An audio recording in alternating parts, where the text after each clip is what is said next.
just for a second. Welcome to the Meal February service, 26th meeting of the Wareham Finance Committee. teachers. Can I have a roll call, please? Present are Larry McDonald, Bonnie Patulli, Dominic Camerata, Tom Worthen, Joan Font, and Marilyn Donahue. Thank you. Any citizens here to address the board? Step right up, tell us your name in the microphone, make sure it's on, and go at it.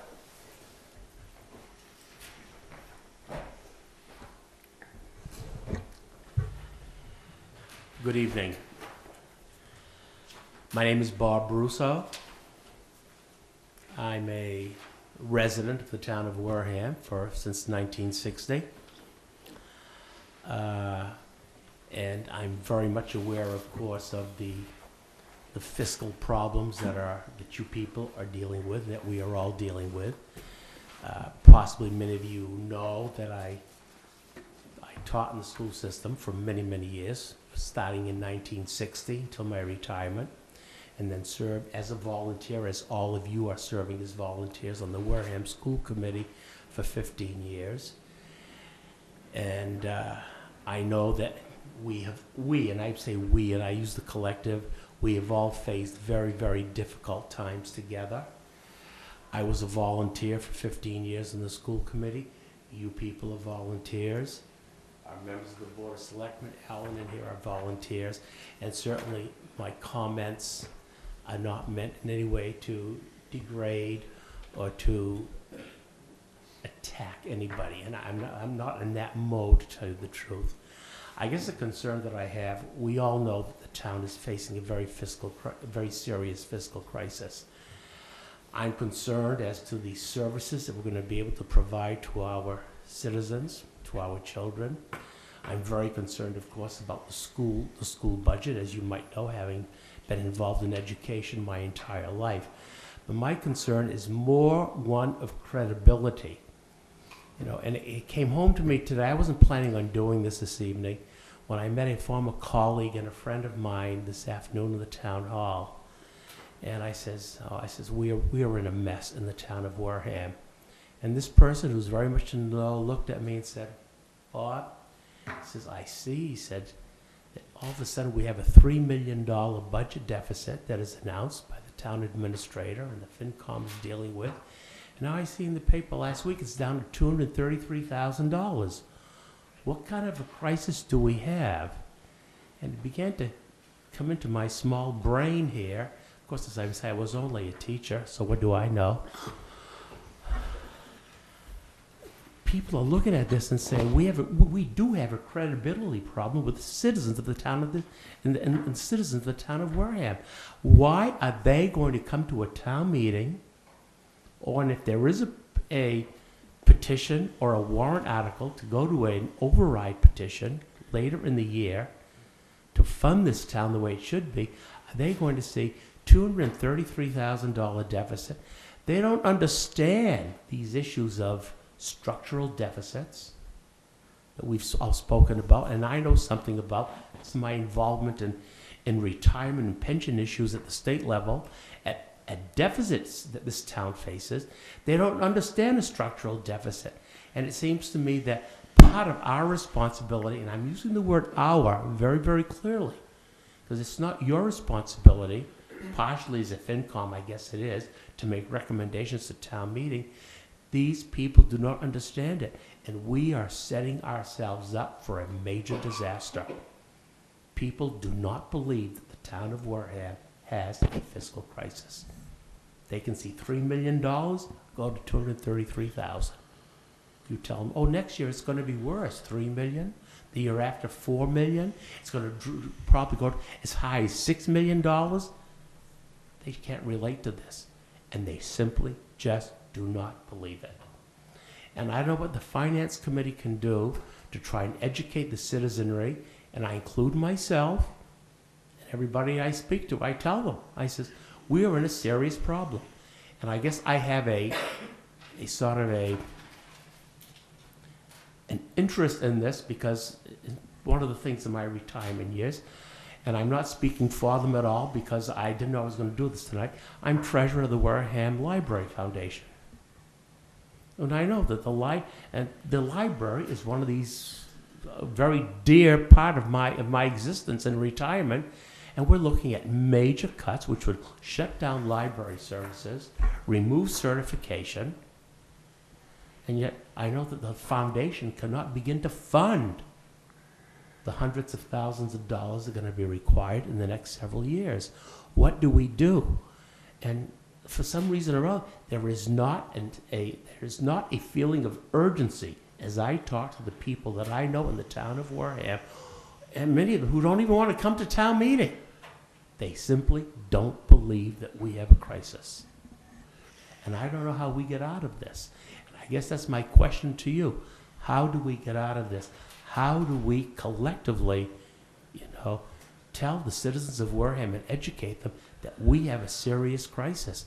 And after July 1st, these are the things that are going to occur if we do not have the money to fund services. When they think $233,000, we hear this every year. They always find the money to fund the things that they want to fund in the long term. And that is this is the issue that we face. It's not an issue, and I know Wareham does not have an expenditure problem. We have a revenue problem. But we have a major problem, a bigger problem of credibility with the citizens of this town. They just don't believe us. What can we do? First, I will thank you for coming, speaking to us. Obviously, you understand you didn't tell us anything that we didn't know, except I know that. Perhaps you didn't attend this or see the Board of Selectmen's meeting last night, that several other people in this room could see that the chair of the Board of Selectmen stood up and was very unhappy with the newspaper that published that report in a very truncated version, which really made it look like we solved our problem from a $3 million deficit down to a $230,000 deficit with a bat of an eye or a wave of a pencil.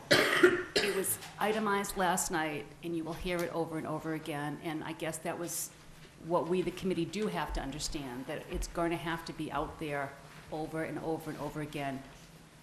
Very simple, concise, with bulleted points, exactly what a balanced budget without an override will mean. We understand that. Part of the problem is that we are still in the process of working with the members to come up with the plan to present to the public. So right now, we only can talk in general terms of what we're looking to do. What we're looking to do is to go into town meeting with two versions of a budget. One will be a balanced budget, which is that very truncated budget. You heard that there's still a $230,000 deficit. I think that's being worked on anyway. We have to go in with a balanced budget. There will be a balanced budget that will be missing a lot of services.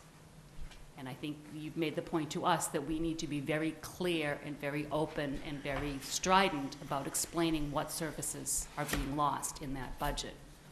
And then there will be an alternative budget that hopefully we can come up with a plan that shows the need for a revenue adjustment, which would be an override to Proposition 2.5, that will take a long-term fix. And part of the reason those numbers aren't quick and easy is we need to decide we still need to make cuts. We need to change the way we're doing business in certain areas. We need to do some restructuring. We need to look at the most efficient way to operate this town. And that's the kind of money that we're looking for, not just some number that we pull out of the air to say, this will work, this will get us there. And that we need to do a projection so that we're not coming back in 3 or 4 or 5 years. We need to get enough money to give us a running start to get the momentum going again. So it's still, the budget is still a work in progress. We are very aware of those issues, and now we know where we have to really publicize it when the time comes. And I hope that you will be one of those people that I will call and I will email you the talking points so that when you're talking to people, you'll know exactly what that plan is. So, and thank you for volunteering, Bob. I was not here to see the selectmen's meeting. I was out of state since last Thursday, But the key issue that people are saying, how do we go from a $3 million deficit to $230,000, and yet I see on one of the articles today, we're going to put new lighting in certain public buildings at a certain amount of money. People say, well, wait a minute, they scratch their heads. If we're going to shut down the Council on Aging, or the library, and we're laying off police officers and teachers, and large numbers of them, and other people in the education profession. How can we do this, and yet we're going to spend money on these other things? This is what tends people to believe. We don't believe what we're being told. And unless people believe what they're being told, and if it is as bad as you say it is, and I believe each and every one of you, because I know most of you quite well, then we're in for a crisis of credibility in this town. Until we solve that crisis of credibility, this whole thing is going down the tubes. Unless collectively we do something to convince people this is a real crisis. And they don't believe it. You're right. Yeah, well, you answered your own question when you said that, something has always magically happened, and that's where our credibility has really sunk.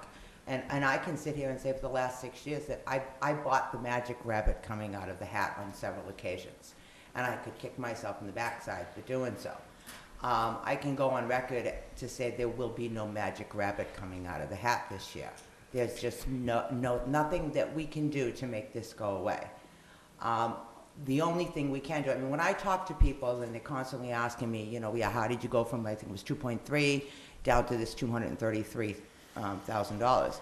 And the fact is, we're going to lose services. This is not the drama of the last few years. We're going to lose this, we're going to lose that, is going to happen.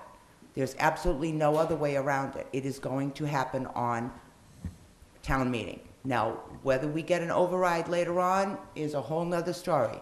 But people need to realize this is going to happen. There's no going back from this. How do we educate people? I personally have invited the editor of several newspapers in the area to speak to me personally, to converse, to come to certain meetings that we've had, and I don't see them here.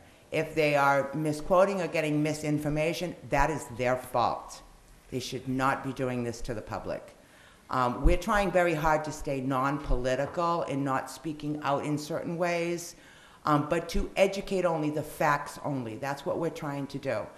If we can't get people here to watch us in person or to watch us on TV or get the word out there in the newspaper correctly, I'm not sure what more we can do with that. The facts are there if people want to sit up and listen. This problem's not going to go away. And, whether they pick up their warrant the night of town meeting, are they going to sit there and read a 3-page forward that we're going to write and totally understand it? I don't know that they're going to understand it. Are they going to pick it up the day that it comes out to print sitting at town hall? I hope so. I mean, I'd like to see the entire forward printed in the newspaper. Maybe people would understand that. Any suggestions people have about how we can get the understanding and the real facts out there, I'm open to listen to those things. But there will be no magic rabbit coming out of a hat. And I appreciate your problem. It is those of us who believe in public service, it is our problem. And you're right, this is not a political issue. This is an issue of the quality of life in the town of Wareham. Not in fiscal year 2015, but we're looking for an entire generation of citizens in this town. And I turn around, is there any member of the press here? I don't know. None that I recognize. Maybe there are people here, I don't know. But the process of education is got to begin, and the citizens don't believe what they're hearing. And I'm really concerned. I'm concerned. I am scared.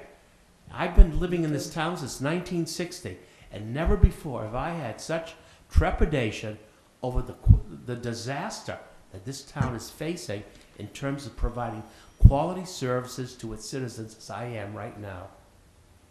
Absolutely. Anybody And else? I thank you for listening to me. I really do. Thank you for your words. Thank you. All right, well then I get to go.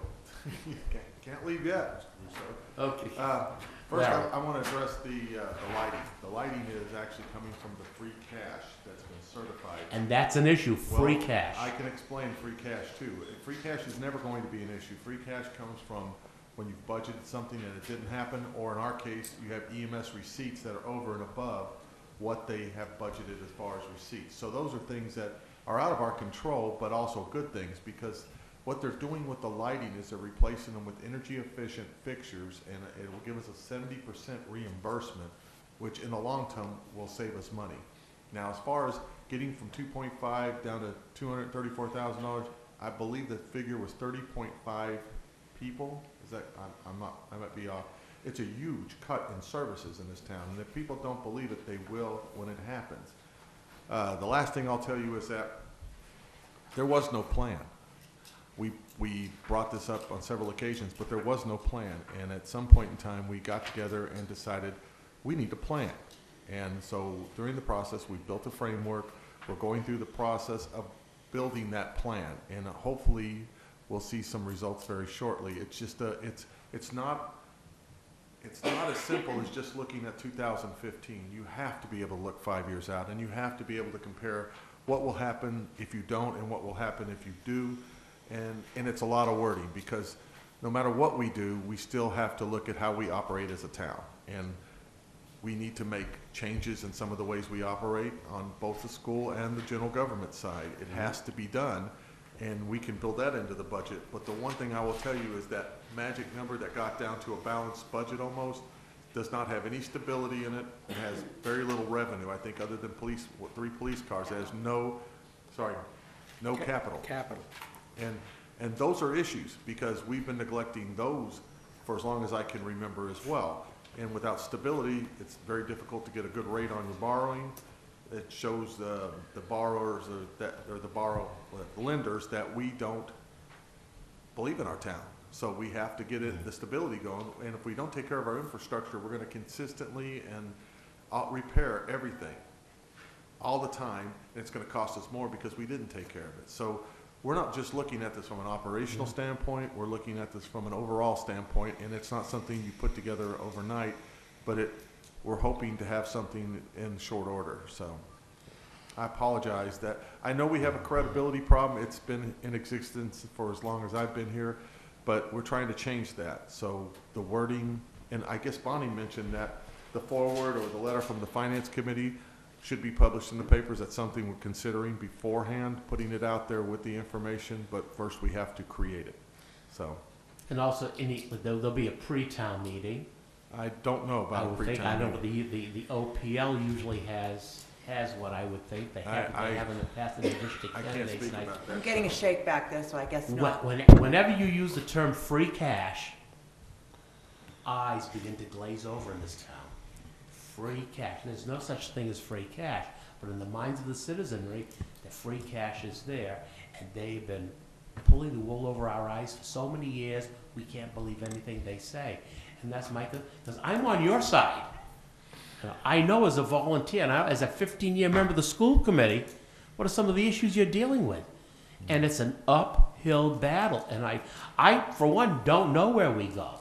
But you use things like free cash, stabilization, infrastructure, a structural deficit. I mean, the eyes glaze over. They don't know what you're saying. They just don't believe it. And whatever you can do to sell it, God love all of you, and I'm supporting you. That's what I'm here tonight to say. But I think you've heard this from many people, but if anybody, and I've said, the leaders of this town, yourselves, the Board of Selectmen, in the words of one of my favorite presidents, Teddy Roosevelt, they've got to get on their bully pulpits, and they've got to tell the citizens in this town what is going to happen and what we need. And they've got to speak as one voice. And unless they do, the citizens are not going to believe it. And I thank you very much. Thank you. And that leads us into, any more citizens' participation? That leads us into our next item, which miraculously enough is recruitment for future FinCom positions. You might want to pay attention to this, Mr. Brousseau, because we're recruiting for future FinCom members. Bob, want to come back into service? We're going to have 2 and possibly 3 openings as of July 1st, and we're going to need good members to replace those members. My advanced age of senility? Well, you can. No, I was blonde 6 years ago, Bob. I had hair when I started. I could say that. No, you didn't. All right, so I did. So you can either, okay, calm down. Let's get through this. We got people waiting. So you can either pick up a application for the Finance Committee at the Selectman's office, or you can go online to the website, town website, where there's applications, and we look forward to receiving some of them. Thank you very much. Okay, who do we have here tonight? Well, I guess since the first one up is the cemetery sales, Article 14, I guess, and they're here, let's see what we can come up with.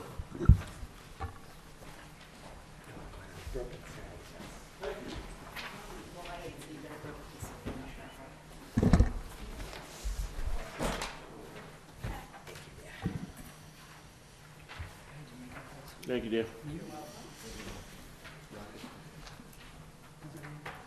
Thank you, dear.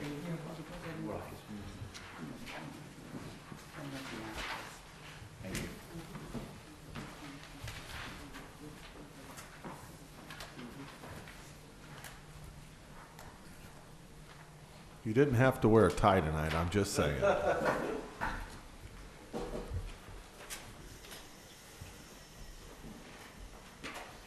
And this is Article 14 in your warrant, so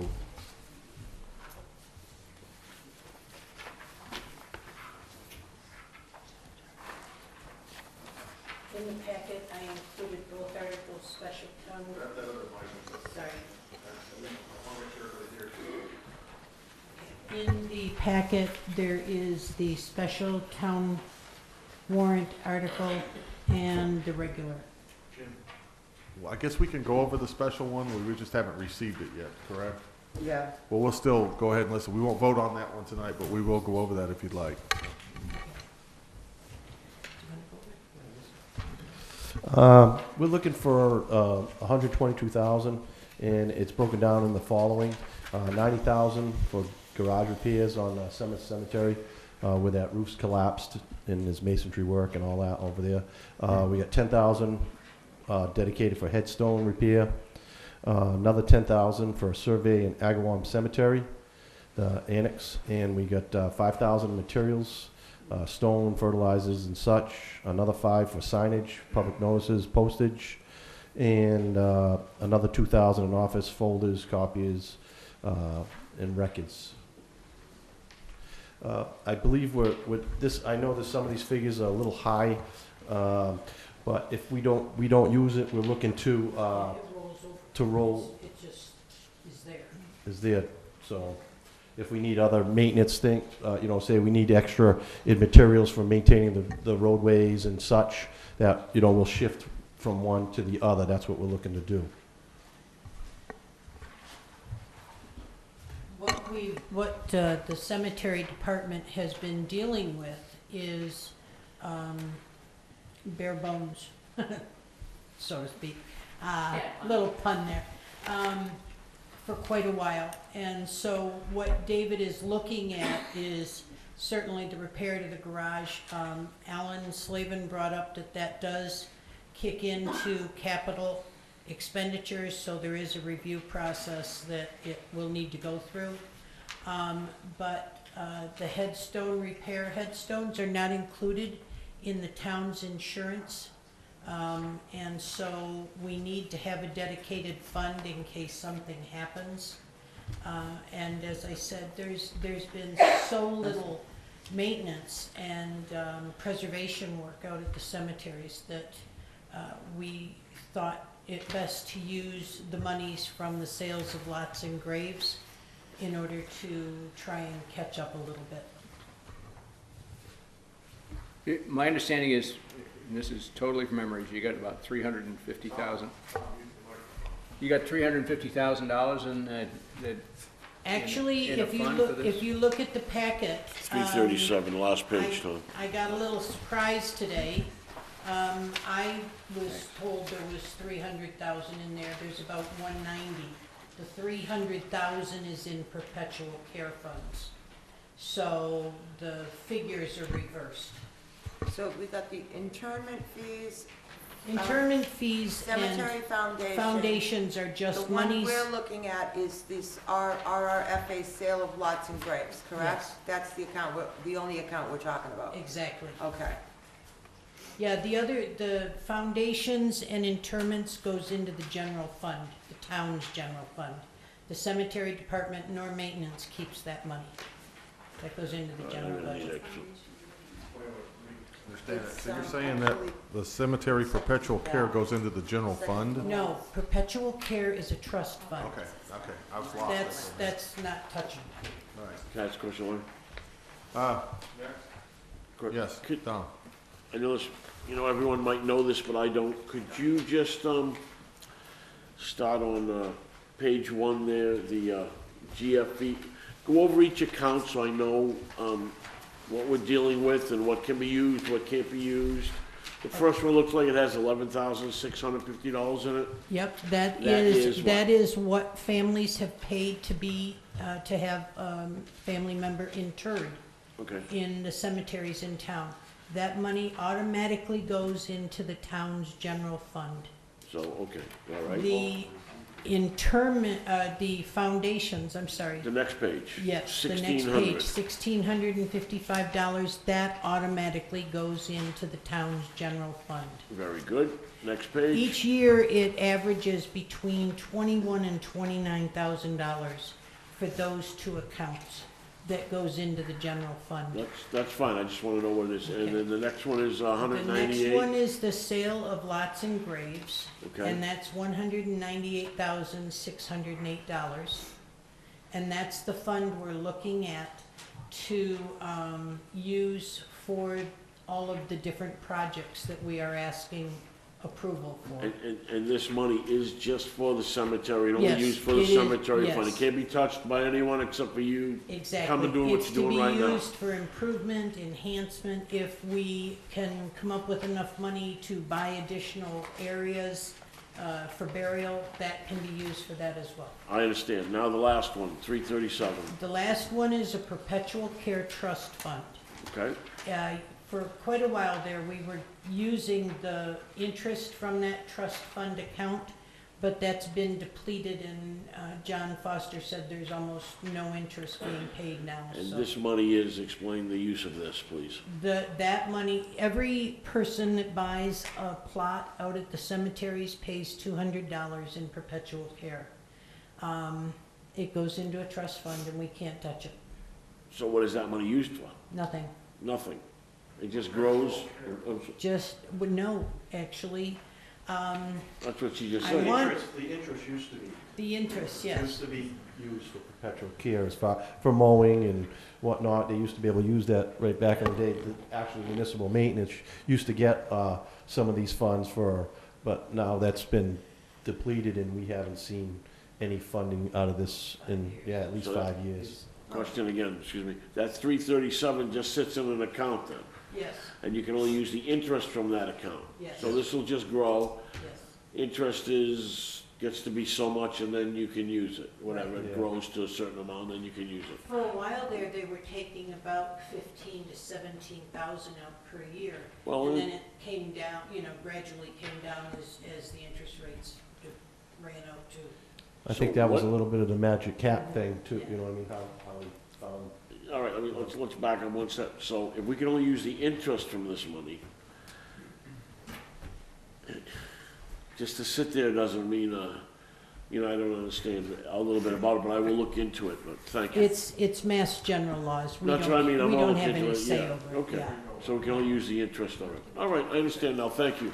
Mr. Tufts? No, I was wondering if perhaps it dipped below the amount that it was supposed to be, and they put a hold on that. I think that's what it sounds like. I think that's actually what happened is we took out more than we should have Yes. in that account. But that's neither here nor there. So the accountant has ruled that until it builds back, you don't take any. That's notes correct. on it. Yeah, all right. Okay. Anybody else? Mr. Worthen? How many, Money. how many lots, what percentage of the cemetery area we have is occupied? 90%, 90? I would say so, yes. One of the So, reasons. and that represents how many, what's the 10% of, how many graves would that be? Wow. Well, it all depends on how we're going to reconfigure this. We're looking at the survey for two things. Because cremation is now 56% of the preferred form of burial, we're looking at opening an area that's going to be strictly cremations. That way, instead of like you buy one plot or one grave, that becomes 4 graves now. So that will increase the numbers that can be buried in an area.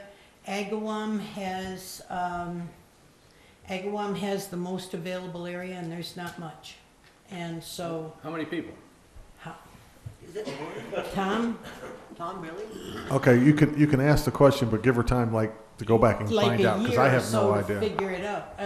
I don't know how many people are buried.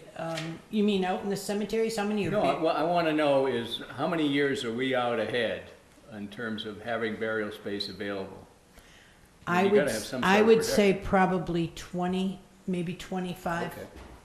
at the most, at the very most. All right, Yeah. anyone else? Marilyn? Mrs. So you Cattouli? think about 20, 25? Can we congratulate Dave?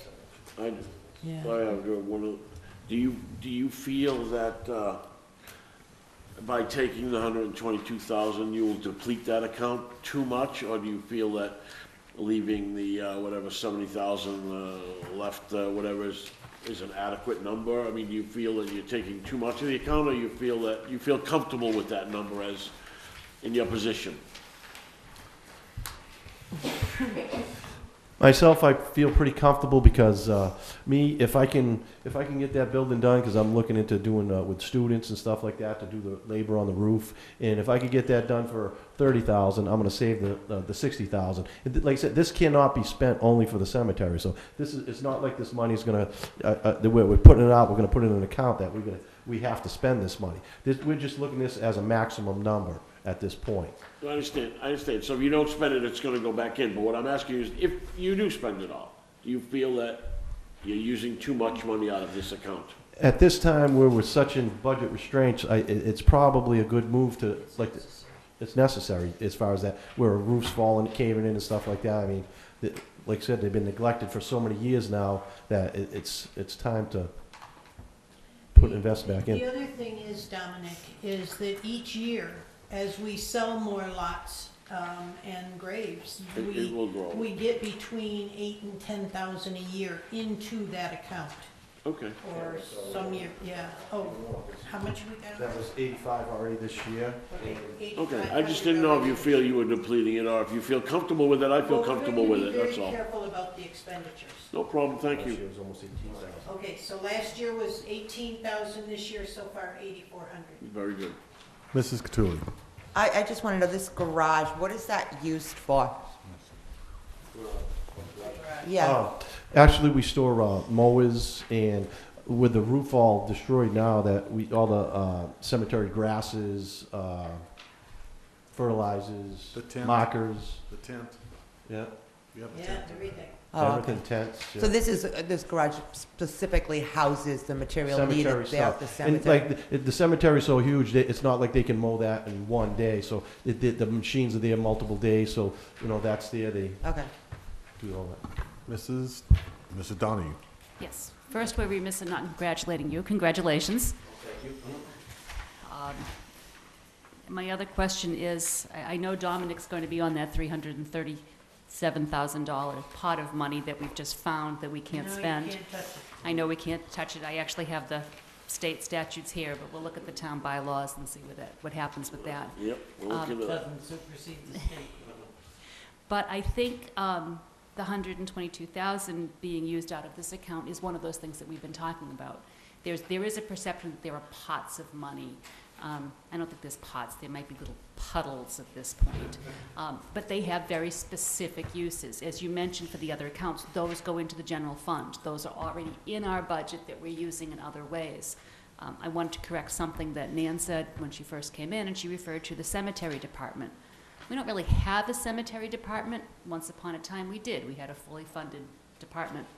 It's been merged or taken on by municipal maintenance. But yet this account still hangs out for specific purposes, but municipal maintenance is actually doing that work, so. They are this- doing the work, but the state statute allows these monies to be spent only for the cemetery. Only for the cemetery, so. It can't be for a park or, anything like that. So there is kind of a cemetery department because this fund can only be used in that, even though it's a sub-fund. Which makes sense, because otherwise municipal maintenance would be supporting the cemetery department without benefit of having these revenues to offset Right. the costs and expenses.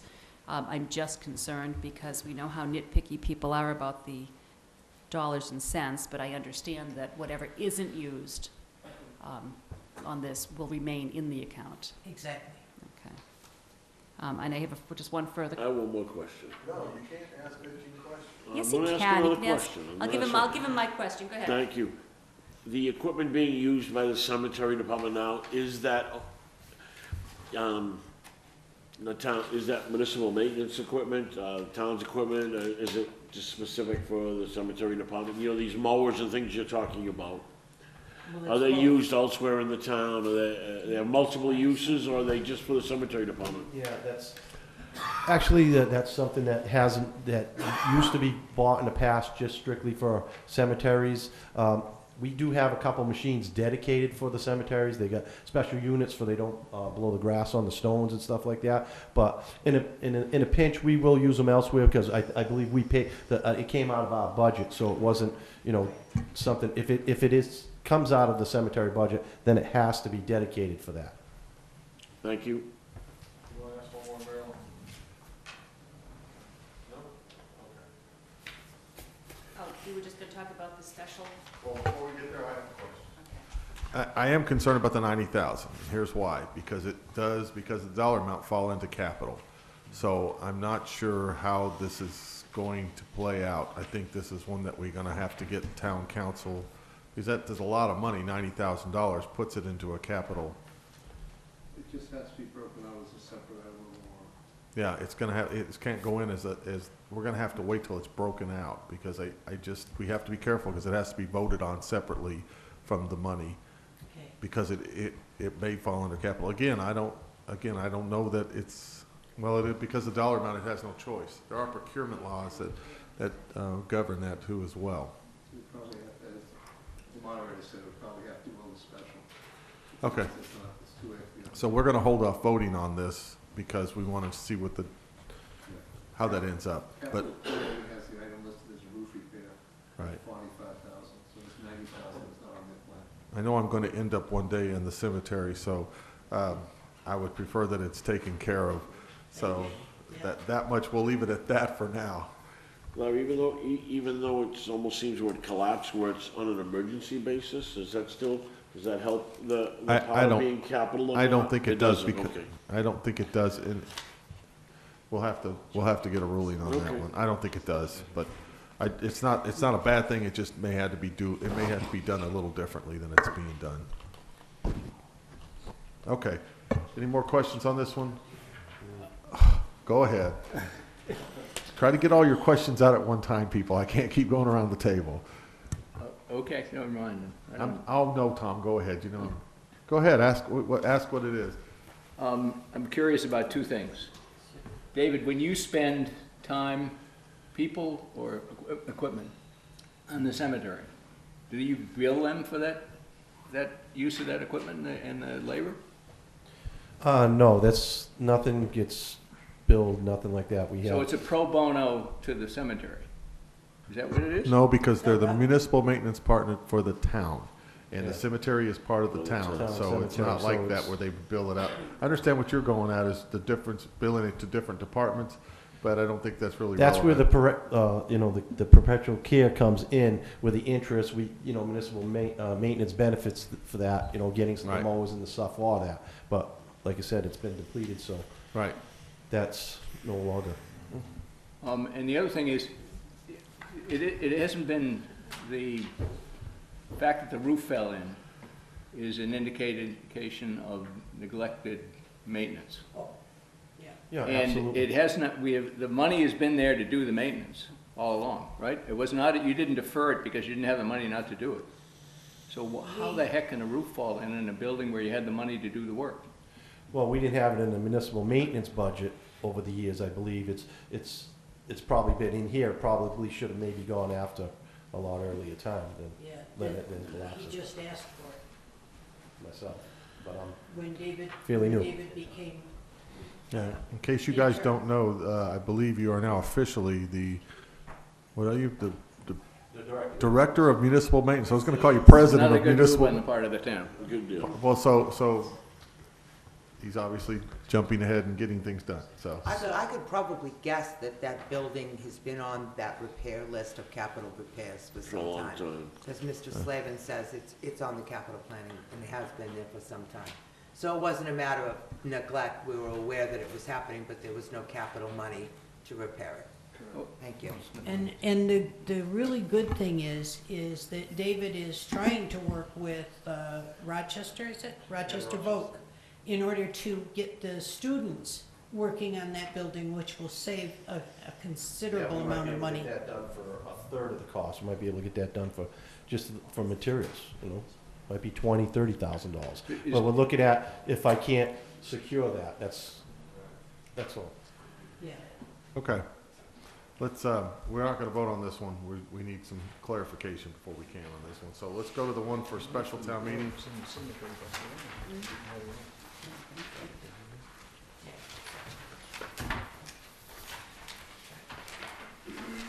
And please explain it. Okay.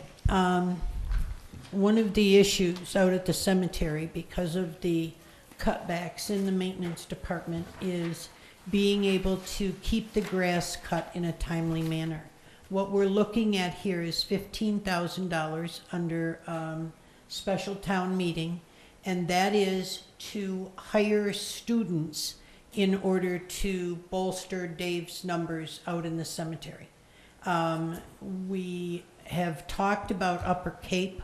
Their juniors and seniors, as part of their graduate program, are required to find part-time jobs in order to, I don't know, show that they can keep a job or whatever. So this is strictly for students. The majority of the kids at Upper Cape are our kids. Whether or not this will be just Upper Cape and Wareham High, I don't know.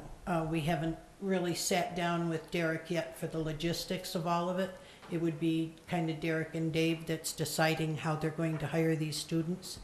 But this is so that they can help out in the cemeteries and be under the guidance of who, Frank, out there? Yeah. So that's what this is asking for, is $15,000 to cover the season. Questions? Mrs. Cattouli. When I looked at this before, I'm just curious, because they do become town employees, within this $15,000, have you allotted the workers' comp quota required to cover them while they're on the job? Well, I believe that, if I'm not mistaken, with the students, they had their own insurances and everything else. The town wouldn't have to have any of that supplied. Because it's a program? It's a work-study program. It's a work-study program Yes. through the school. Can we get clarification on that Absolutely. before town meeting? Thank you. Absolutely. Okay. Right. I would, yeah, It because is. somebody's gonna ask that. They're gonna Right. wanna know what other liabilities go with this $15,000. No, that will all be hammered out before anybody is hired, and this would be a minimum wage job. This is just Mhm. strictly for the season, and it's all part-time work. And again, this is another issue here too. We're not looking to spend this whole 15,000 if we don't have to. If I can get, 3, 4 individuals at first and see how it works out, that way maybe I can get, maybe two seasons out of this, or whatever I can extend this, that's what I'm looking to do. So, I mean, we're looking at, this is like a maximum number here that it's gonna be taken out, and, It's 1,500 hours. You got a lot of time. yeah, a lot of hours, like I said, so, that's one thing I'm thinking about too.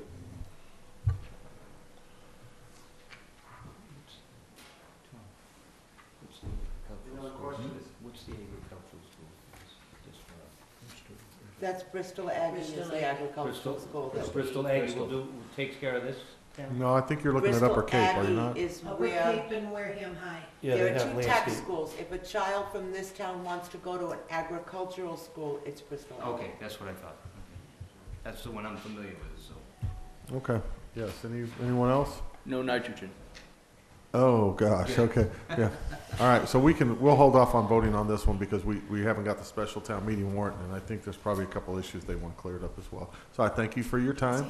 Thank you all. Good luck. What? Larry, excuse me, just one comment one question off topic here. At one point, I know that we had, your predecessor was working with the Plymouth County Corrections, and we had crews out cleaning the roads. Is that something that we can look back into? I just know that people ask that, and since Selectman Whiteside commented on the trash on the side of the roads again last night, this is a good time to do it. I mean, we always constantly look into it. During the winter months, you can't take them out at all. But, and I mean, in the spring, I'm sure we'll be looking into trying to get the sheriff's department. They scaled way back on their program. They didn't have the certain type of inmates. There's only a certain type they can take out. So the program definitely took a dive bomb last year. They cut way back on the program. So you won't see it as much because all the other towns that utilize them too in the state takes preference over us. Thank you very much. Thank you very much. We got anybody else here for any articles? Okay, Mr. Slavin, well, you're going to be here all night anyway, aren't you? Well, let's go ahead and do the charter changes, which is, I believe, Article 18 with Mr. Slavin. And then we'll get back to the CPCs.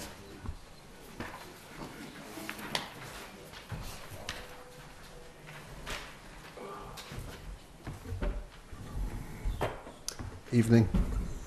Evening. Nice meeting last night. No bow tie? We don't rate a bow tie? You really? don't run a bow tie, sorry. Nope, not mad at all. Article 18's charter changes. Yeah, just one quick thing, just so the public understands, free cash is a misnomer. Free cash is the money that's basically not spent that goes back at the end of the year. The DOR is very specific on what you can do with free cash. Just so people understand, you're not supposed to use it for your operational budget.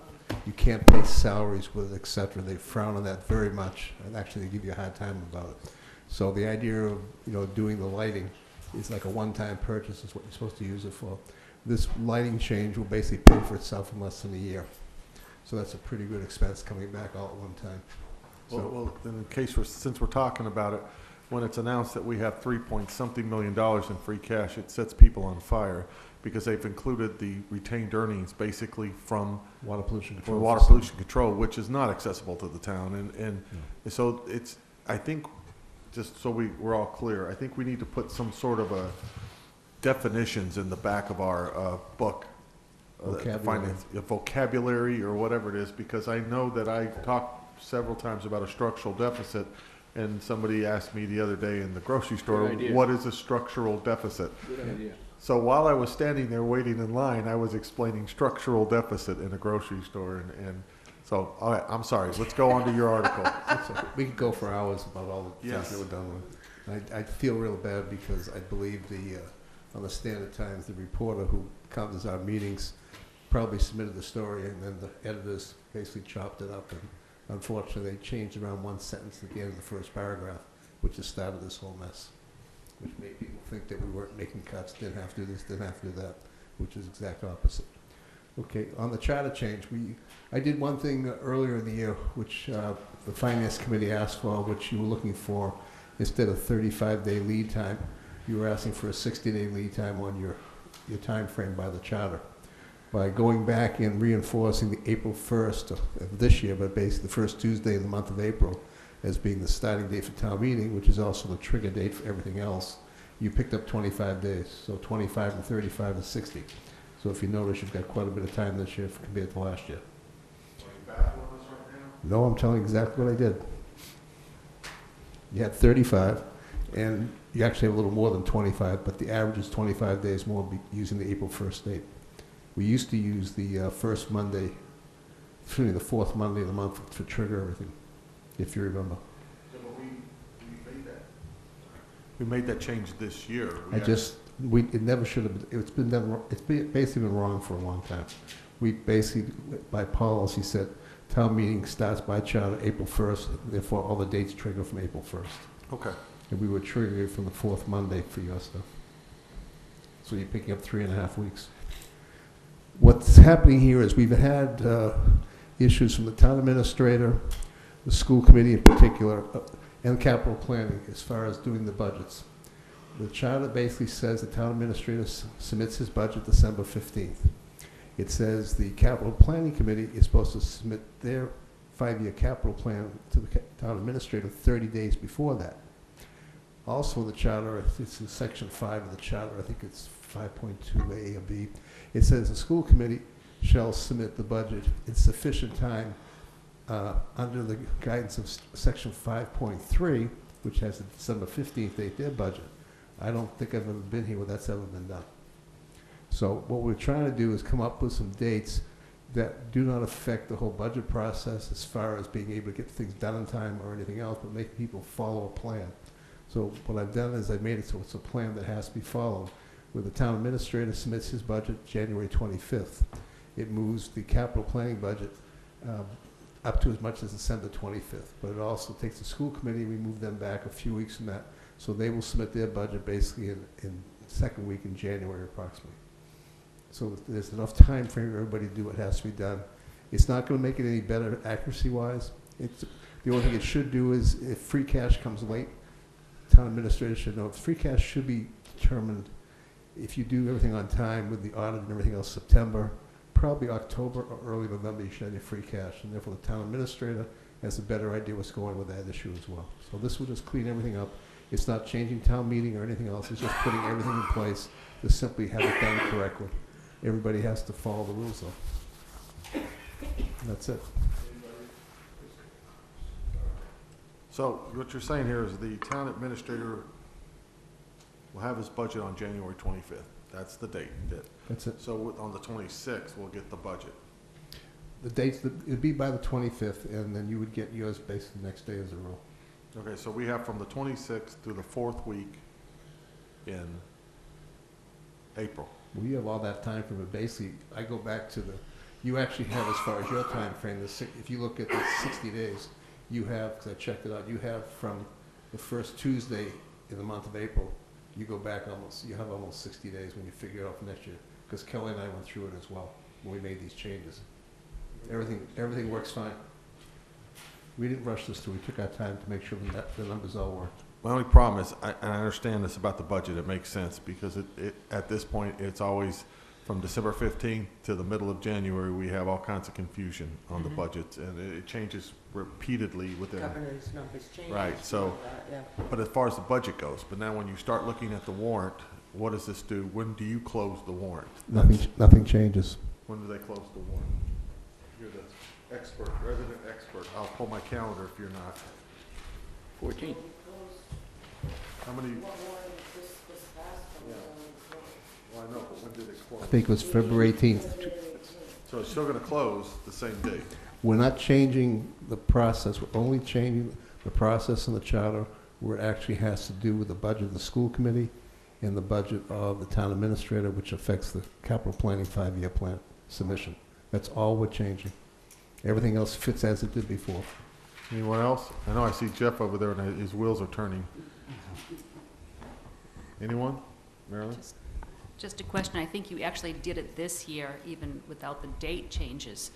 You closed the warrant, but you're also vetting what's going on that warrant, and not everything that was presented to you is automatically placed on the warrant. So when it comes to us, you've already taken off the things that We basically were supposed to do that before, before, and you, and the moderators reminded us more than several times about that, so so you I list, said we were not going to do this except the right way. We're going to follow the rules. which is appreciated, and also, so now we get the warrant, and I understand there are still going to be items that we'll have to contend with that are on here as placeholders, because of the cumbersome nature of our form of government. In order to comply with this, we still have to get it on there, and it may not come about before town meeting, but at least this is something more that we can work with.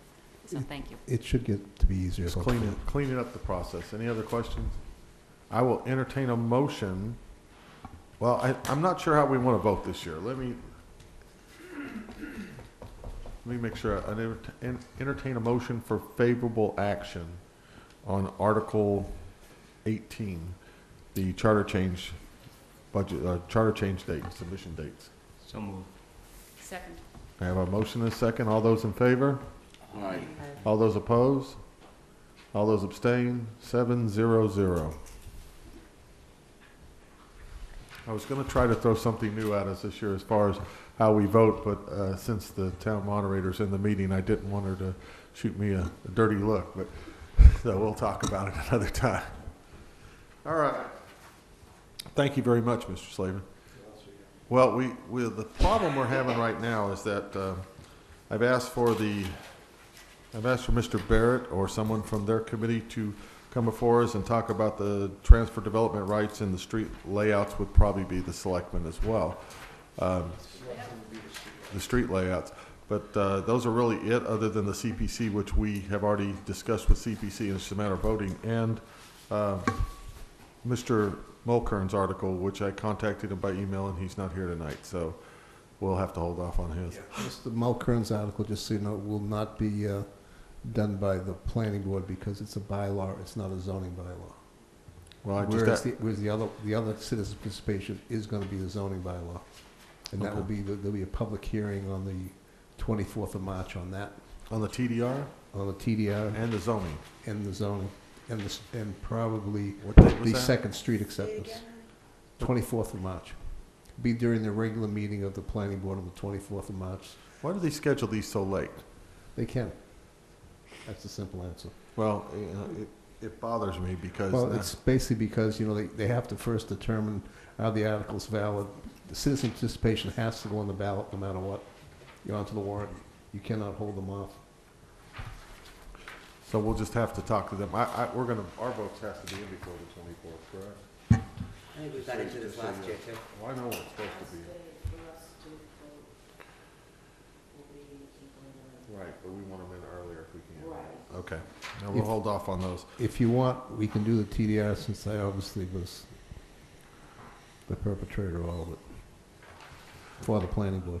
Do you have any handouts? Tom, did you bring your copy from the meeting? I did not. Somebody want to tell me what a TDR is, please? Transfer development rights. Thank you. I'm sorry, I'll go back to This that is the same thing vocabulary we list. had last fall, if you remember, Now that we that you pulled. tell me what it is, I'm good. Just when people use abbreviations I don't understand, I get confused. We've had a public workshop. The public hearing will be on the 24th. We've been using the attorney, John Whitten, who basically wrote the actual book on TDRs for the state.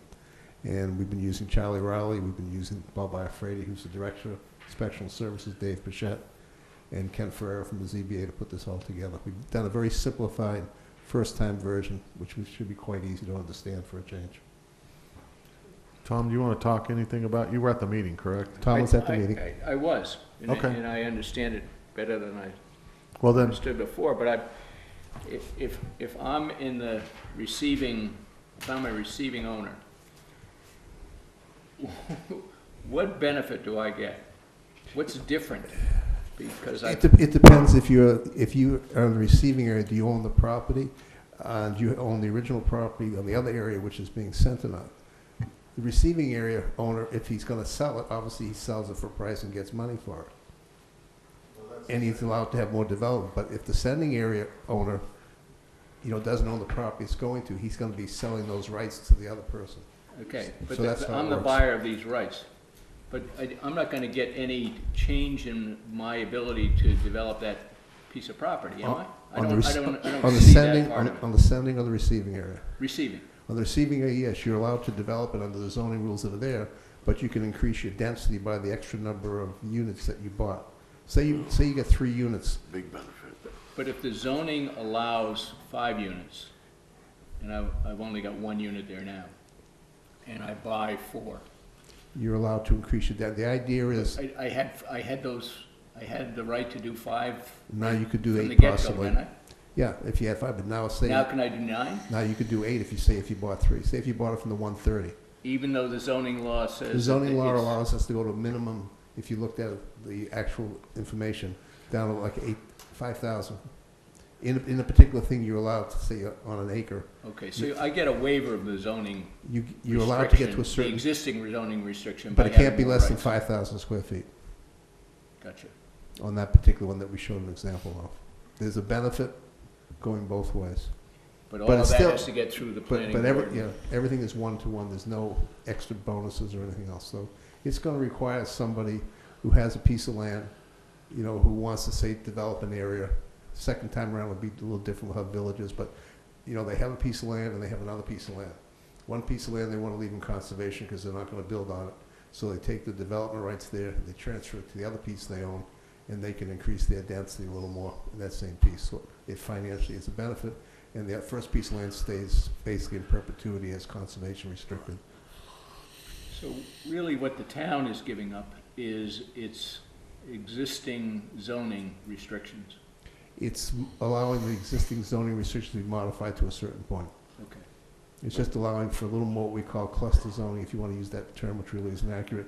But the idea is to take area which is open and pristine and not I bother to understand develop that. that, put it to an area where we already have infrastructure, which is the critical piece, hopefully sewer, et cetera.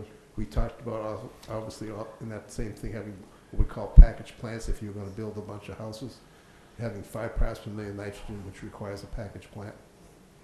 So that's a benefit to the town as well. Because the town has to get something out of it as well. It just can't be a throwaway. Mrs. Donnie? So I understand the concept. What is the actual process, the review process going to be? It They goes- would basically apply to the planning board. It's gonna all start in with the planning planning. board's hands. Okay, It goes through the planning board period. okay. And then if they had any conservation issues, that still goes to conservation separately. It doesn't require them to go before the ZBA for a special permit, which is what normally would happen. So only planning is going to get a shot at this? Planning is the only licensing board except for conservation that gets it. Okay. But they still, if they don't, they still have a right to appeal if they want to the ZBA there, if you look at the actual paperwork. Okay, If they're denied, they have a right to appeal. and we have provisions within that that will, I don't like to use the term guarantee, but will oversee the deed, it's going to be a deed restriction of the It's very sending specific parcel. of what they have to, we won't even allow the transfer development rights to be done until the conservation restriction is actually in place. Okay. And the planning board has the right to look at the conservation restriction and modify it as it sees fit. In perpetuity. Well, once you put it in there, Once it's on there, it's on there. Bingo. That's- All right, there's no revocation of that at all. No, not when you've taken the development rights and moved them somewhere else. Once that's done, that's it. Do you want to wait till after the 24th public hearing, or Mr. Tufts? Well, it not relates to your question, but I'm concerned when you do a change like this in it by itself, without the whole zoning package together. Because in a sense, what if this were left alone, you would have just the housing units that would be allowed in general. You still can't build in wetlands. You have to have what they call NULA. It's basically net usable uplands. Right. So, I mean, nothing changes as far as the actual area you're building in. Well, it does, because if I'm a developer, I don't necessarily have to drive and put a road out into, way out to get that piece of dry land that I have, where I have enough frontage and enough width and enough depth to build a house, and I'm allowed to then take it and increase density. And by doing that, I mean, in one moment, we're talking about, you know, the taxing of town services and how much we're doing it, and it's based on how many zoning, it's based on the population and a number of things. But on the other hand,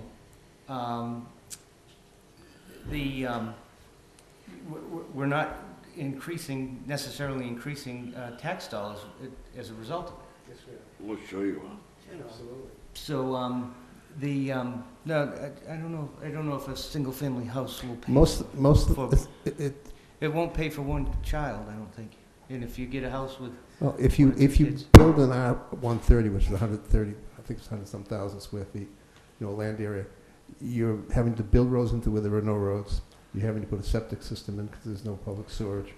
And the cost and everything just, you know, and taking a lot of open space and making it, you know, and that's where your savings is. But if you bring it to an area that's already pre-developed, you already have more land value there because the land is more valuable in those areas. Remember, it's the receiving area is already a developed area. it's more valuable to the developer. I don't know if it's It's more valuable to the person town, wants to too. But my question is that and what got me involved in the town is we're talking about a master plan. Now, in this master plan, we haven't met yet, but are they going to, is there a growth component of the master plan? And if it is, you'd want to take it in total. You wouldn't want to do it piecemeal. I was involved in a growth project where it got dissected and little pieces of it passed, and it was the absolute worst thing that happened. We ended up, we accelerated the growth. We were breaking down estate lots into smaller, I mean, it's apples and oranges, but still, I think the danger is doing piecemeal zoning work versus as a whole package. And again, the finance committee's deal is what is it, how does it affect us financially? And all I can say is I'm just concerned about increasing the number of units in the future and not necessarily having the taxes to offset that. You're not going to increase the units because you're taking existing units that you could build and moving them somewhere else, so there's no bonus factor. No, I understand that. I mean, So we therefore- do have a little disagreement though on the, And the houses most likely will be smaller too. I which I think we wait till the 24th and go to the public hearing. I'm planning on being there. I don't know if anybody else is. Okay. But then, because I kind of see where you're going. My biggest issue with this is that when you talk about you can now put it into an area that has the infrastructure, but you can create more density in that area. And I'm not sure that we're, at this point, talking some of the budget issues that we have, if with the services that may or may not be available at that time, if that really makes sense. And I don't know. I always look at it as you have the opportunity now to build a 3-story, but if you get the transfer development rights, now you build a 10-story. I mean, that's basically what you're not obviously not to that level, but Right. you know the same thing is you're creating a density in an area that's You're it's got trying the to infrastructure, but what infrastructure does it really have at that point? you're trying to do what they call smart growth, Larry. I understand that. which is age-restricted development, I suppose. No, it's not. If you're going to do high density. No, it's not age restricted. Just you go over to Medford by Wellington Circle and take a look at the smart growth there with the MBTA stops across the street there. What, There's all age at a groups and risk of everything. stopping this Okay. deep and philosophical discussion we're having, well, go ahead, Vi, before I stop the whole Oh, well, just, I mean, I've been watching this for some time, and the zoning board has here, I mean, they've gone in the last 20 years of really trying to fix zoning to, I guess, in a way, get our growth plan in order and trying to make some continuity in different zoning areas and things like that. And I believe, this was the next step in that process. Yes, it was. I do get Mr. Tuff's point of, if you're gonna build a house where you're gonna build 2 houses with children, et cetera, there's the increase of the tax revenue, but then there's also increase of the burden of services as well. So you kind of wonder, do you gain anything with these extra developments when they're only going to be using town services? So it's a vicious circle, obviously, but I think if you're going to get any sort of growth in this town, you got to start somewhere. And this is a plan that's been a long time in the works, and I think it can work for us if it's monitored correctly. And that's the only thing, is that it really needs to be watched and monitored correctly. There have been some developments in this area, in this town, that didn't turn out so well, that got left by the wayside because somebody saw an opportunity to put a whole bunch of little houses in one little area. So again, the planning board monitors what's going on. It could be a positive or it could be a negative. Yeah, I guess you'll have to read it. It's well. I guess well we'll done. wait till after It is. March 24th to have this discussion again, so let's put that one on hold. Okay. At this point, really, all we're gonna do is go over the CPC Did you articles. do the street layouts? The street acceptance, we already have one, which is there, which we did before. That was Cranberry Lane. Okay, That's all set to go. They've met all the requirements. Everything's in place. The other one that may or may not go through is the one for Lynn Road, unfortunately, and Bashant Way. They're waiting for engineering work by Charlie Rowley to make sure the road and everything and drainage meets the standards. So this is one of those where we may end up at the last minute. For those who don't understand the concept of a street acceptance, could you give us the condensed version of what happens and what it? Well, first thing happens, the citizens who own the road, obviously, or the developer, have to petition to the Board of Selectmen for road acceptance. When we get that, the first thing we do is send off to the planning board a request for them to go in, look at the road itself, make sure it meets all the requirements, and usually, I think it's within 30 days, it's supposed to notify the board back whether or not everything is in place or not in order to accept it. Technically, the way it's laid out, everything's supposed to be done by October 25th, so therefore, come Springtown meeting, we then actually have the articles. We try and have a lot of lead time to make it work well. A couple of these have been sitting, they've been in and out, they got wrong information, whatever, so we're trying to accommodate a couple of them. Cranberry Lane would have been on last fall's town meeting, but they didn't have everything in place, so we pulled it. Lynn Road is the same way. It comes back, and the board basically votes to go ahead and put it to town meeting to see if town meeting, is willing to accept the road itself. But that doesn't do anything because it has to come back to the Board of Selectmen, and we're the ones who have to finally vote on it. Because we are the finance committee, this actually contributes to our Chapter 90 money. Is that correct? Yeah, what happens is those roads technically, as private roads, do not count as far as our actual roads. And unfortunately, Wareham, we have a lot of those. And the big problem is, up until now, we've been doing work on those roads, plowing, et cetera, where we've had no money coming back.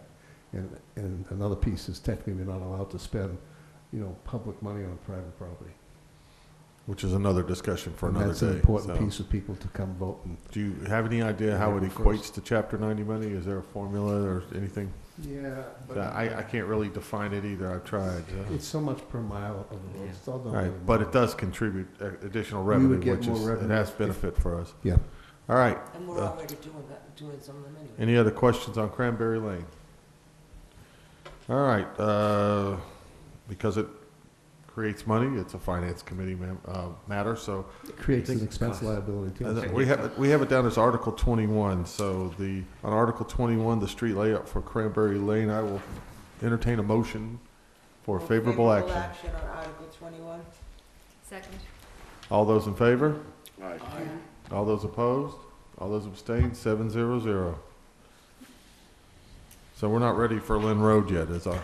Lynn Road is probably going to be a no vote right now. I'm not sure if they're going to make it. I don't know if you're really excited for staying for CPC articles, but we're going to go through them now. No, they drive me crazy. Yeah, well, they're always fun. Larry, can I, And Sandy while knows Mr. you feel Slavin is still up, can I backpedal a little and ask a question, please? Do you feel that the wording will be right for the 90,000 on the cemetery? You think it's just a matter of wording? Do you think that that's gonna be able to fly? See how much you trust me? Yeah. You don't have to answer. That's right. No, yeah. I always answer. If I get in trouble, I get in trouble. I never care. I'm always going to give you an answer. The capital plan had $45,000 on the plan as of last week for a roof repair only. And that had a note off to the side saying, David says this is all we need. The $90,000 kind of at the Board of Selectmen meeting took me by surprise. I think it was not last week before. But obviously, 90,000, anything over $50,000 in building triggers as a capital item. So that's why I questioned what it was. But if I heard tonight right, they're talking strictly about a roof repair. I'm not sure whether you can go out for a roof repair and hire a bunch of kids to do a public building with all the different rules and regulations we have in life, but that's something different. But if it's only going to be $45,000, that doesn't fall into capital at that point then. Okay. So it depends what they're doing. So the money they're asking might be, I think it's higher than what they actually need. But it is over the amount that requires an RFP.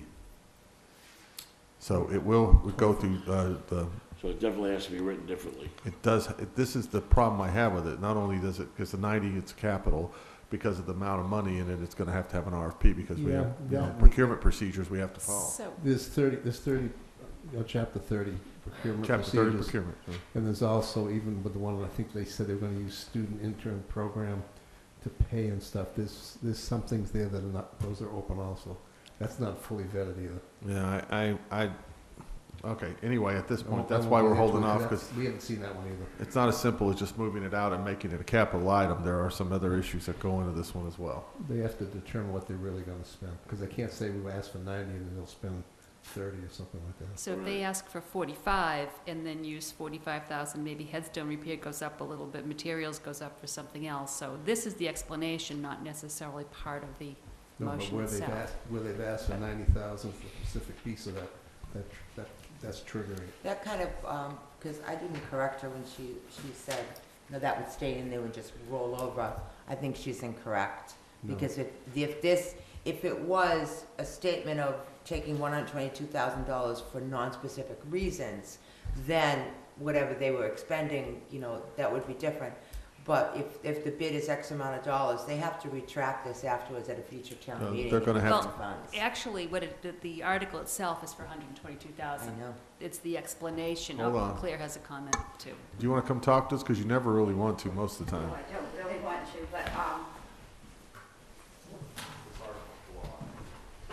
yeah, I have a question on the article itself, because if you really read it, it says to transfer from receipts reserved for appropriation sales of cemetery lots and graves, the sum of $122,000, and said sum to be expended by the cemetery commissioners They can't do that. for the care, improvement, embellishment, or enlargement of town cemeteries. Nowhere in there does it say for a building or repair buildings. So whether that would be within the scope of the article I think is something I'm improvement- going to have to deal with, because Care. they're not giving, care is not building. They have not said for the building or repair. It brings up the issue of the scope of the article. There's several issues with this article, So it's and got I'm not major willing issues, to, major I'm not willing to issues. vote on it until, my biggest issue is, once again, the 90,000, and then the other issues go along with that, but I haven't even got into the 15,000 for the special town meeting yet, because there's some issues with that one as well. Because within the scope, they're not giving advance warning to the general public that they're actually doing a repair. What they're giving is the impression that they're doing care of the cemetery. So there's a real scope issue here, Chip. All right, thank you. All right, You have to cut Mr. Manano. and I He's am. not used to doing these articles yet. The great part about cutting people slack is I can understand that, but as a finance committee, we have to follow the Well, rules. This is what you do. You pick up And the this is errors. what we do. It's not personal, it's just the way we have to do it. And Mr. Menard, I think, understands that now more than anybody else, is we have to follow the rules, or we simply are not doing our role. All right, let's, thank you. Do you want to hang around for CPC just because? Because, if there's, the only department I probably wouldn't ask you about a selectman article, but every other department in town, you pretty much know all those. Yeah. All right. Let's start with 15, which is Community Preservation Budget Fund and Transfer. This is a normal housekeeping article they do every year to, I would move a favorable action. all right. Second. All those in favor? Aye. All those opposed? All those abstain? 700. Article 16 is to vote for, these are the payments we make each year to Bryant Farm, or is it, sorry, I'm gonna make sure I say it right. Bryant Farm and Tremont Nell. So these are pretty much standard at this point. I would entertain a motion for that one. It's Article 16. I move favorable action on Article 16. Second. All those in favor? Do- Nope, Hold on. motion. Discussion. You want a discussion? Go ahead. Yeah, when will I take it, we can't really discuss anything at this point on paying off the loans? That's being discussed, but I believe that'll come back at fall town meeting, if I'm correct. This article is just written to make the normal payment. There's a possibility, there was some discussion, I can't give you a definite answer, but there's talk that CPC would put a special town meeting. Okay. To put an article to pay those two off, because there was an advantage to doing that cost plus. Right. Right. But we can still, obviously, if they're not going to do that, this is something we probably need to vote on, so. Right, I just didn't know, I understand. I didn't want to close the door on it, that's all. Oh, no, we didn't close the door on it. All those in favor? Aye. All those opposed? All those abstained? 700. Number 17 is the engineering study on the onset bathhouse. Is there any discussion, or do you want to entertain a motion first? I'll move favorable action on Article I 17. need a second. Second. All right, any discussion? I see Tom's hand up. On the capital planning budget, there was an amount for $25,000 for an engineering survey of the bathhouse. Is that an overlap? We use the word study, which is a misnomer many times. Alan, could you come back up? Sorry. Why don't we just give you one of those mics you can plug onto your collar and walk around with? We'll put it in your bow tie. Oh, you're not wearing one tonight. Wow, she's being tough. When they use the word study, it's a term that's used for a lot of different things, but it doesn't really mean a study. We had, if you remember, with the school, we're doing the minor school, and everybody got all upset. We said we needed $500,000 for a study. It really isn't a study. What it is, it's a preliminary plan to decide at that time whether you're going to repair a school, repair and expand, or completely replace a school. This is taking the bathhouse, doing an engineering study, which is a preliminary piece before you go do the work to know what you're going to have to fix and do, and have a cost analysis at the same time. It's not looking and saying, this is nice, let's do this. This is actually, we're going to go ahead and do this. We're doing an engineering study to get ready so we can put it in place. Because you have to write an RFP to do it and everything else. You have to know what you're going to be doing. Remember, you have a pump station down the bottom of that has to be fixed. My question was, in the capital planning presentation said $25,000 for an engineering. Engineering study, but that And was a then base the price. CPC is looking for $10,000 for some sort of review of condition. Is that just the Same thing. same thing? So It's- is it $25,000 or At $10,000? the time it was asked for, that was the information that was given to capital planning. from So municipal capital maintenance. planning is. That'll come off their list now. That will come Okay. off their list, All correct. right, yes. Any other questions? It's an engineering evaluation, right? Absolutely. Yeah, it's the free cash of studies, I guess. There's been I think- several discussions about engineering studies. If you read any of the newspapers and people say, why do we continue to have studies? Well, Mass General law, the way things have to be done, this is a municipality. We just can't go out and do something without a study. We have to follow the law. So sometimes you have to do studies. And to me, if we're going to utilize a piece of property that's located in a really good location, we need to do what we have to do that. So, Did you find the cemetery, Bonnie? I found the found cemetery. the cemetery, yeah. In the okay, what are we Here it doing? is. Hold on. Let's let the cemetery. Oh, okay, I got it. Let's let the cemetery go for a minute. No, she found it, but we found the onset bathhouse. I could have showed her where it was at, but let's go back to the other With the thing. bathhouse, the All right. bathhouse. All right, and it's- let's go on. So I have a motion and a second. Any questions, any more concerns, And comments? just, I'm sorry, we were looking for that. So You can't do two 11,000 is things. the realistic number, even though capital planning had it on there for 25, and that included a plan. This is just an engineering. Actually, that goes back with David Trudell on capital planning, so it was a little more involved back then because we had less information to start with. So they basically dialed in exactly what they have to do because there's been some work on the building already. Okay. And to the point that I'd like to make, I made before, I don't know if and when Wareham ever did have a town engineer. I know that's a position. Yes, they did. I can remember years ago, probably, I'll say before my time, but it was before the time I was paying attention. But that's something that, yeah, somebody woke me up one day. I'm going back to sleep soon. But this is something that commonly a lot of towns have that position, and they have the ability to do this in-house, and this is just another function of the kind of cuts that we've had, and that we don't have the ability to do this on our own anymore. Sometimes your director of municipal maintenance is also an engineer in a lot of towns. But we do have several engineers that are basically available to us when we need it. We do it with the planning and zoning. And like in any other business, you look at what makes sense to have in-house and what it makes sense to outsource. And since we don't have the capabilities in-house, we outsource, and that's why we have some of these other studies that we have to have. There are requirements and regulations that we have to do, and then there's the ability to not do it ourselves. Any more discussion? All those in favor? All those opposed? All those abstained? 7-0-0. All right, that covers the CPC, I believe. That does. Wow. We don't have any other articles we can discuss tonight. What about the CPC for all of the Those are houses? special town meeting articles. Oh, excuse me. Those are special town meeting. We're not there yet. Gotcha. Slow down, Tom, slow down. Do we have any other business unanticipated items? Larry, up, can will you ya? just go back a minute? Aye, Why, aye. can we do the animal control bylaw amendment? That's pretty self-explanatory, and I don't see any reason to drag the town clerk in here. Fine, let's do that. Let's go to Article 19. 19. Just a quick read by the clerk would help us as well.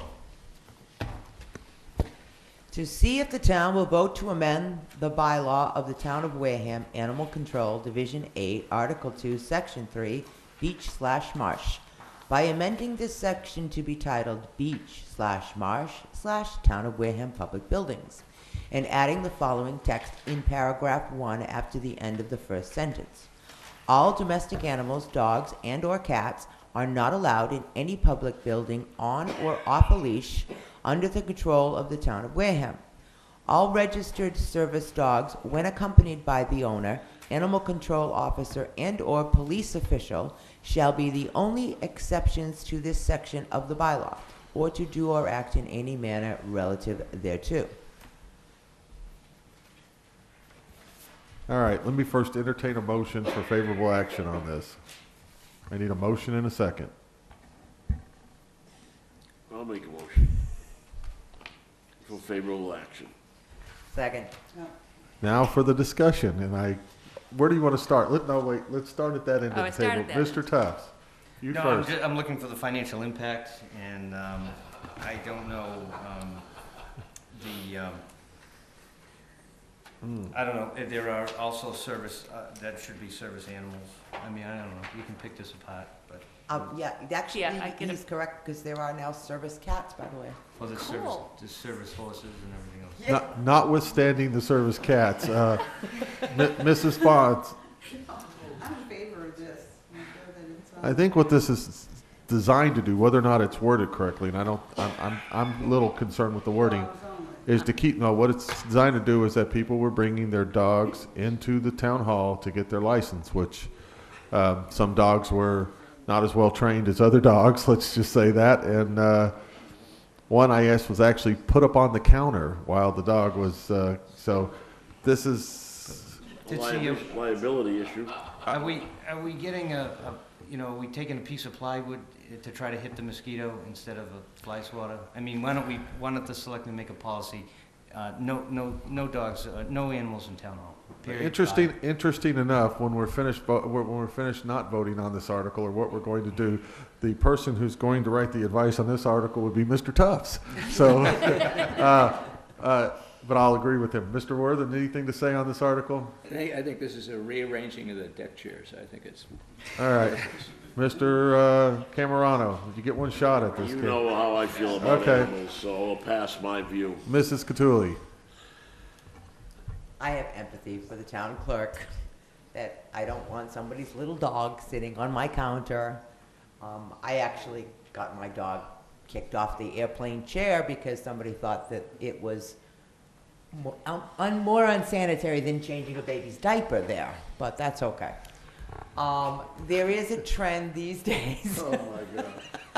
There is a bit of a trend these days where there seems to be some small dogs that are not, in actuality, registered service dogs, but they seem to be some sort of therapy for their owners, okay? So they are being somewhat accepted as a service dog, even though they're not a registered service dog. I do think that she may have some problems with that, telling people that that's not a service dog, because I actually did witness an argument in Stop and Shop over this, okay? So there is something going on here, and she's got a problem. I have no problem with them saying that animals shouldn't be in public town buildings. But you may have some problems with these situations where it is a therapy dog, but not necessarily a registered service dog. Okay. Mrs. Donahue? I just have problems with the wording of the article, but. All right, well, now it's my turn. I have a problem with the article in general because, number one, it doesn't have a financial impact to the town, in my opinion. So, Well, liability it does, Larry. Liability does if somebody sues you Sorry, because their Larry. therapy dog got kicked out Liability, of town hall. it's a risk. It's a financial risk. Whether you like animals or you don't, it's a financial risk. Dog bites the well, clerk. we have a favorable action on the floor anyway, so Well, I mean, I only mention that because you said it doesn't have a financial impact. It does. it has a potential Thank financial. you, it Okay, does. let me try it another way. Sorry, Dom. It has a potential financial impact, but on the surface it doesn't. So anyway, any more comments on this? All those in favor? All those opposed? We got 1 opposed, 2 opposed. All those abstain? Okay, hold on. Let's try this again. All those in favor? Right. Oh. 1. All those opposed? 2. All those abstain, which would be everybody else that didn't vote one way or the other. So 1, 2. Well, originally I was in favor, so I would be with, Okay, let's go one more time. Hold your hands up when appropriate. All those in favor? Aye. There's 2. All those opposed? There's 2. So by definition, all those abstain. Okay, so that would be 3 abstain, so it'd be 2, 2, 3. So the official I don't, terminology with the finance committee takes no action on this item. that would be the easiest advice you ever wrote in your life. So. All right, we can do one more, and that's election of officers, which is a. You which could say is- something like, we see no direct financial impact of this article. We had a good time talking about it. Yes. Actually, if anybody who was favorable wants to write, because it is a split article, it's clearly split with the abstains winning, and we, Talk about it. we abstain, so we don't really care. So it's got to come from the pros don't and encourage cons. anything Yeah. All right. So let's go to Article 1, which is the election of officers, which is a standard housekeeping article as well. And Mrs. Clerk, if you'll read that real quick. All right. Just practicing for town meeting. I just want to. To choose the following officers: 2 selectmen for the term of 3 years, 2 assessors for the term of 3 years, 2 school committee members for the term of 3 years, 1 housing authority for a term of 5 years, 1 housing authority for a term of 3 years, and 1 housing authority for a term of 1 year, and 1 constable for a term of 3 years, or do or act in any manner relative thereto. I'll entertain a motion, favorable action on this. I move favorable action on Article 1. Second. Okay, who seconded this? Everybody's pointing, so let's just. I don't all care. right, I you second, got I that. second, I second. All those in favor? Aye. All those opposed? All those abstain? 700 on Article 1. What did I do? Did I still? Is that mine or yours? All right, 701. I don't think we can go over any more articles at this point.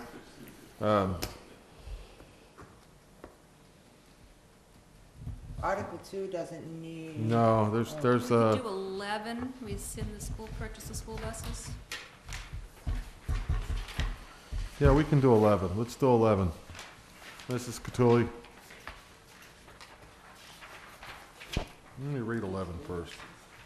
What am I sitting here looking at minutes instead of the town meeting warrant? I don't know. Are you good? Yeah, go ahead, read. To see if the town will vote to rescind the action taken on Article 19 of the April 22nd, 2003 town meeting, or take any other action relative thereto. I'll entertain a favorable action on this. I move favorable action on Article 11. Second. Second from Dom. Any discussion? This is where we voted, I believe. Mr. Slavin may have to clear this up, but I believe that we voted to purchase school buses. This is an article that From- was for school buses. The money was not in the account. That's It was correct. supposed to be, therefore the DOR said no. Right. Therefore, we're having to go, because we appropriated technically, we have to go and. Unappropriated. Any other questions? Don't ask why the money's not in there, Tom, because I don't know. It wasn't in place at the time it was supposed to be. The money was used actually for repairs, I believe, or another item, so it wasn't in there. Money was supposed to come in to a certain account Right. at the time, it never got there. Okay, No, Close enough? Mr. Flaherty, do you? Okay. all right. All those in favor? Aye. Aye. All those opposed? All those abstained, 700. Look it over real quick and see if there's anything else. That was the 700. So I is saw. 10 the budget number that we have in our book? Do what? The 10 is the appropriation to EMS? No, we don't do that yet. I want to make sure that's, when the budget's completely finished, then we'll vote on those. I don't want to vote before we get them done. And the same with the Everett Center? Yeah, all that's, the Everett Center I want to hold off on too. So we've done all the easy ones? Yeah, pretty much. Except for 23 and 24, which I couldn't get one guy to appear. Mr. Mokarn did not appear, so we'll have to hold him off. All right. Any other business at this point? Any? Okay, approval of minutes. We held off on the, was it the January 29th minutes? Yes. All right, everybody had a chance to read that 10-pager? Kelly's asked us not to talk as much at meetings because this 10-page stuff has got to stop. All right, all those in favor, or sorry, not all those in favor. I'll entertain a motion for approval of the minutes of January 29th, 2014. So moved. Second. Yes. All those in favor? Aye. Aye. All those opposed? All those abstain? There was one thing. Hold on. You need to fill in the time, I guess? Yeah, the time for David Hurd and Jeffrey Tufts. Did you have the times for those? I got it right here, these two. You can even have my copy if you want it. I've been getting here at about quarter of, something like that. All right, so 6:45. Sounds right, about right for Mr. Hurd too, because you guys came at the same time. All right. Next set of minutes is February 12th.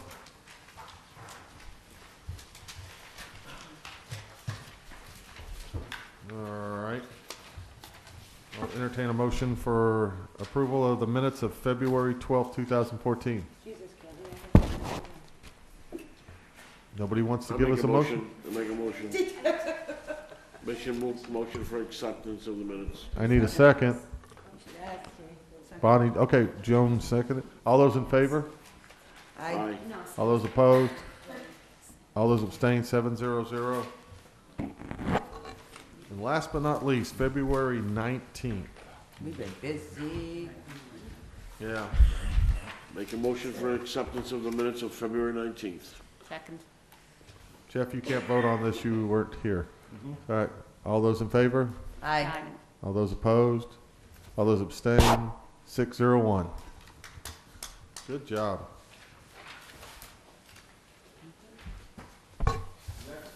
Next meeting and time. School committee meets next week on Wednesday. Is that correct, Mr. Flaherty? Yes. All right. All right. Let's have a quick discussion.